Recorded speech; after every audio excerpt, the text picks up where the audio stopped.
Namaskar. Welcome to our weekly podcast Mindful Wellness by Mohan Yoga School. हर हफ्ते हम आपके पास योग से रिलेटेड जानकारी लेकर उपस्थित होते हैं और अभी के एपिसोड्स हम कर रहे हैं आपके कुछ प्रश्नों के उत्तर देते हुए, क्योंकि बहुत से लोगों को कुछ डाउट्स होते हैं, कुछ मिथ्स होते हैं, गलत धारणाएं होती हैं योग और योग अभ्यास से रिलेटेड। तो हम प्रयास कर रहे हैं कि हम उन्हें दूर कर सकें।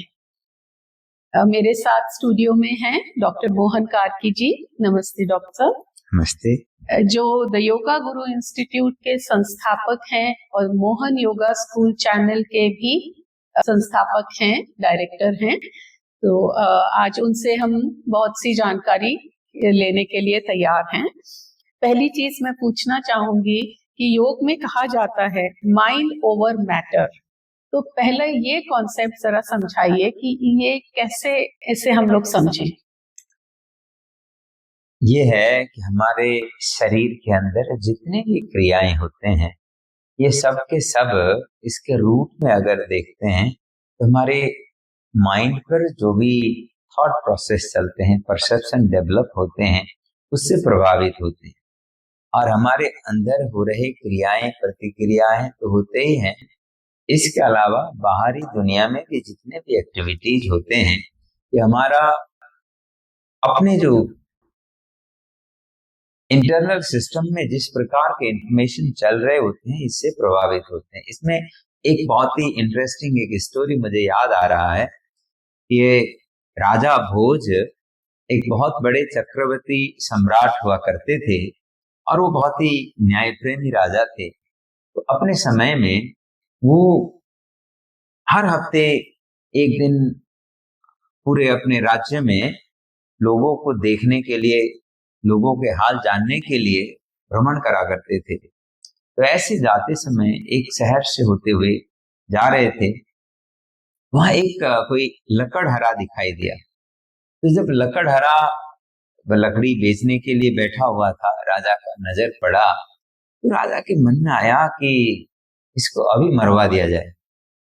लेकिन क्योंकि वो न्याय प्रेमी थे, तो उनको इस थॉट आने के बाद बहुत दुख हुआ बाद में। तो उन्होंने बहुत ही इंटेलिजेंट जो भी मंत्री थे उनको बुला करके कहा कि मेरे मन में ऐसा विचार आया, मैं क्या करूं, ये क्यों आया, आप पता करो। मंत्री ने कहा कि ये तो बहुत कठिन विषय है, क्योंकि आपके मन में आया है, फिर भी मैं इसके कारण जानने के लिए प्रयास करता हूं और मेरे को कुछ समय चाहिए। तो उन्होंने कुछ समय मांगा और फिर जा करके उस पूरे एरिया का स्टडी किया और उस लकड़हरा के बारे में जानकारी इकट्ठा किया, उनसे बात करे। बाद में उनको ये पता लगा कि वो लकड़ी बेच करके गुजारा करता था। अब लकड़ी उस समय, उस जमाने में ज्यादातर लोग खुद ही लकड़ी ले आकर के खाना बना लेते थे। तो बड़े घराने में, रॉयल फैमिली में लकड़ी खरीदा जाता था। तो उसमें भी अगर दरबार में किसी का मृत्यु हो जाए तो स्पेशल चंदन का लकड़ी मंगाया जाता था, जो थोड़ा महंगा होता था। तो उसके मन में कहीं ना कहीं ऐसा भाव रहता था कि दरबार में कोई किसी का डेथ हो जाए तो मेरा व्यापार और आगे बढ़े, कमाई थोड़ा ज्यादा हो, इस तरह का मनोभाव उसका रहता था। तो जैसे राजा उस रास्ते से गए, तो राजा के अंदर उस थॉट का एक तरह से एक्सचेंज हो गया, नेगेटिव थॉट वो रिएक्टिव बन गया। और अब मंत्री ने एक असेसमेंट करने के बाद एक्सपेरिमेंट के तौर पर दरबार में ये व्यवस्था किया कि अब से राज परिवार में जितने भी लोगों का भोजन बनेगा, उसके लिए उसी लकड़हरा के यहाँ से चंदन की लकड़ी आएंगे और उससे भोजन बनेगा। अब वहां से लकड़ी आने लगा, हालांकि वो चंदन के लकड़ी महंगे होते थे। दरबार में भी जो अमात्य होते थे उनको थोड़ा ऑब्जेक्शन हुआ, फिर भी उन्होंने किसी कारण को दिखा करके ग्रह शांति करने या इस तरह के कारण दिखा करके कंटिन्यू रखा।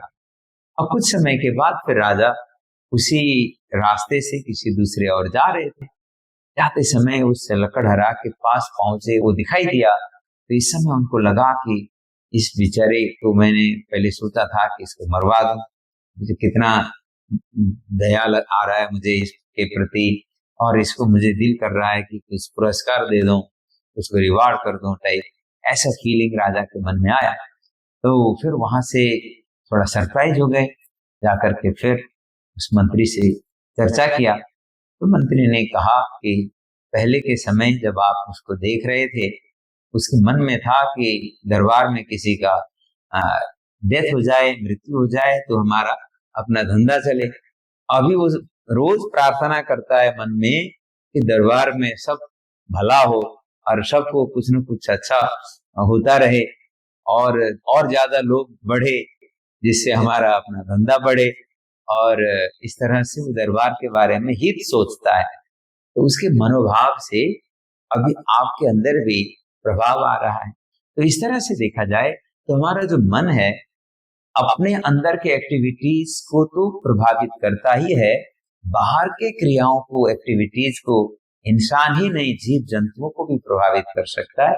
तो ऐसा शक्ति जो हमारे अंदर है, इसके ऊपर हमेशा काम करने की जरूरत है। इसीलिए हम योग की साधना में मन शक्ति को बढ़ाने के लिए हमेशा फोकस रखते हुए साधना करते हैं। जी जी।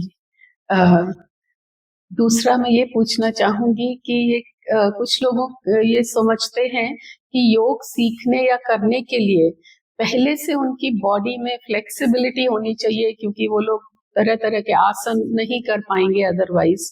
तो क्या ये सही है कि जो जिनकी फ्लेक्सिबल बॉडी है वो ही योग कर सकते हैं आसन? बिल्कुल नहीं, ये गलत अवधारणा है। ये योग कोई भी कर सकता है, कभी भी कर सकता है, किसी एज समूह में कर सकता है, किसी जेंडर में कर सकता है, किसी लोकेशन में हो कर सकते हैं। तो जब जागे तब सवेरा जैसे कहते हैं, तो योग को अभ्यास करने के लिए कोई स्पेसिफिक रिक्वायरमेंट बिल्कुल भी नहीं है। आप जहां हो, जिस हाल में हो, वहीं से अभ्यास शुरू करेंगे और वहीं से आपका इम्प्रूवमेंट साइकिल शुरू होगा। धीरे धीरे एक्टिवेशन से सर्कुलेशन, सर्कुलेशन से नॉरिशमेंट, और साथ में डिटॉक्सिफिकेशन इफेक्ट आएगा। धीरे धीरे अभ्यास के साथ कुछ स्ट्रेचिंग, कुछ रेजिस्टेंस वाले अभ्यास होते हैं जो स्ट्रेंथ बिल्डिंग इफेक्ट्स को इंश्योर करते हैं, फ्लेक्सिबिलिटी और स्ट्रेंथ बिल्डिंग इफेक्ट्स को देते हैं। और जैसे जैसे अभ्यास आगे बढ़ता है, हर एक यौगिक अभ्यास में कॉम्प्लीमेंट्री अभ्यास किया जाता है, जो पहले वाले थकान को मिटा करके शरीर के अंदर पैरासिम्पैथेटिक नर्वस सिस्टम को एक्टिवेट करते हुए हीलिंग, रिपेयरिंग, मेंटेनेंस वाले इफेक्ट्स को ट्रिगर करते हैं। और जब रिलैक्सेशन इफेक्ट आता है तो हमारा ब्रेथ का डेप्थ बढ़ता है, इंटरनल कंफर्ट का परसेप्शन, रियलाइजेशन होने लगता है। जैसे जैसे अपने अंदर के कंफर्ट की अनुभूति व्यक्ति को होने लगता है, वो अंदर से आनंद को अनुभूति करने लगता है।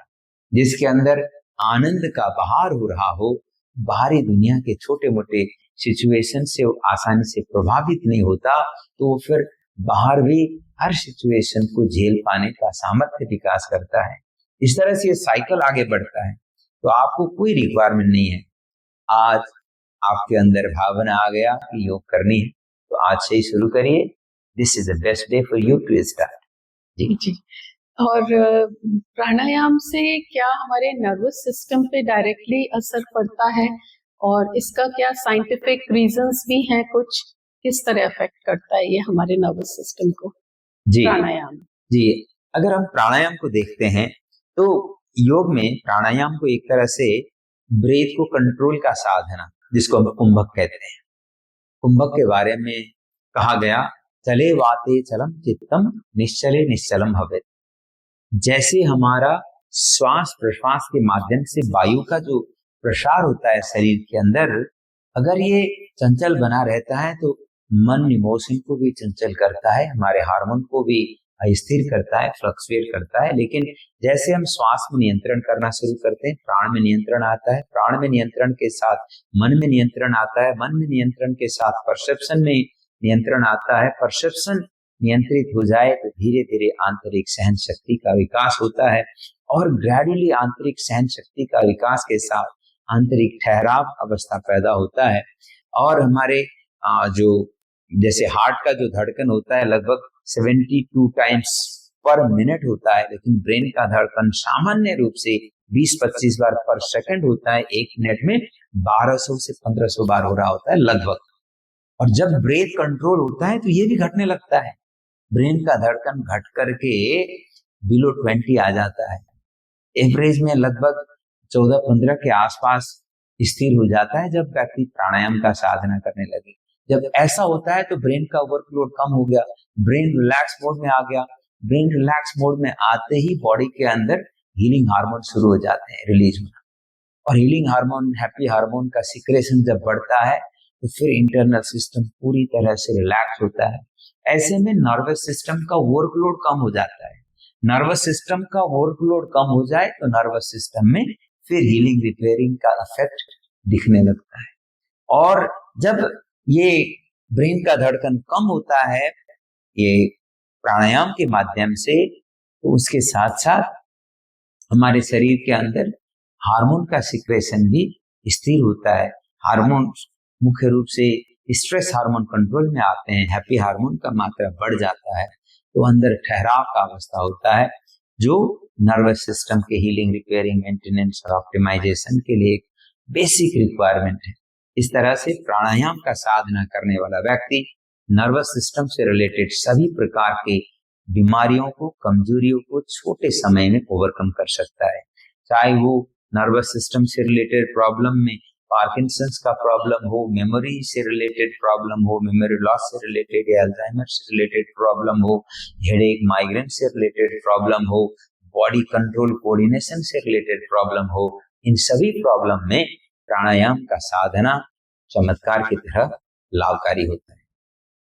प्राणायाम की जहाँ बात चल रही है तो एक और चीज पूछना चाहूंगी कि प्राणायाम करते समय कहा जाता है कि दांतों को जोड़कर ना रखें, हल्का सा गैप रखें, तो उसका भी कोई रीजन है, कोई साइंटिफिक रीजन है इसके पीछे?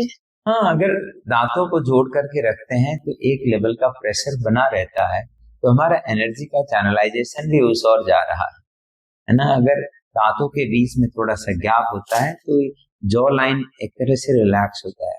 और ज्यादातर लोगों का अगर आपने ऑब्जर्व करे होंगे ना, तनाव के समय में उनके जॉज बिल्कुल अकड़ जाते हैं, टाइट हो जाते हैं। यहाँ एक प्रकार का प्रेशर अक्सर बना रहा होता है।